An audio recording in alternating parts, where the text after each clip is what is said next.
सदियों पहले की बात है, जब दुनिया सादा थी मगर दिलों के दुख गहरे हुआ करते थे। एक नौजवान था जिसे लोग हमजा के नाम से जानते थे। वो जिंदगी की मुश्किलात से टूट चुका था।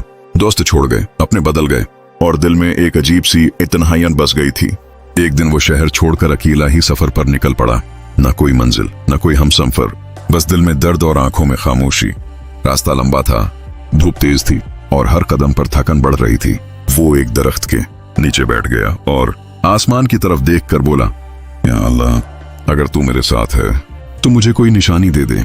ये कहते हुए उसकी आंखों से आंसू बहने लगे। कुछ देर बाद एक बूढ़ा आदमी वहां आया। उसके हाथ में पानी की एक छोटी सी बोतल और कुछ रोटी थी। वो मुस्कुरा कर बोला, बेटा, लगता है तुम थक गए हो, ये लो, कुछ खा लो। हमजा हैरान था, इस सुनसान रास्ते में कोई कैसे आ सकता है, मगर उसने खामोशी से खाना ले लिया। खाना खाने के बाद उसके दिल को अजीब सा सुकून मिला। वो बूढ़े से बात करने लगा।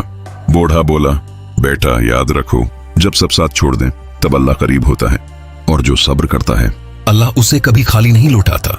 ये अल्फाज सीधे हमजा के दिल में उतर गए। जब वो शुक्रिया अदा करने लगा तो अचानक वो बूढ़ा आदमी वहां से गायब हो चुका था। हमजा हैरान रह गया। वो इधर उधर देखता रहा मगर कोई नजर न आया। इसी लम्हे उसके दिल में एक एहसास हुआ, ये अल्लाह की तरफ से एक इनाम था, एक निशानी कि वो अकेला नहीं है। उसकी आंखों से दोबारा आंसू बहने लगे, मगर इस बार वो ननगम के नहीं, शुक्र के आंसू थे।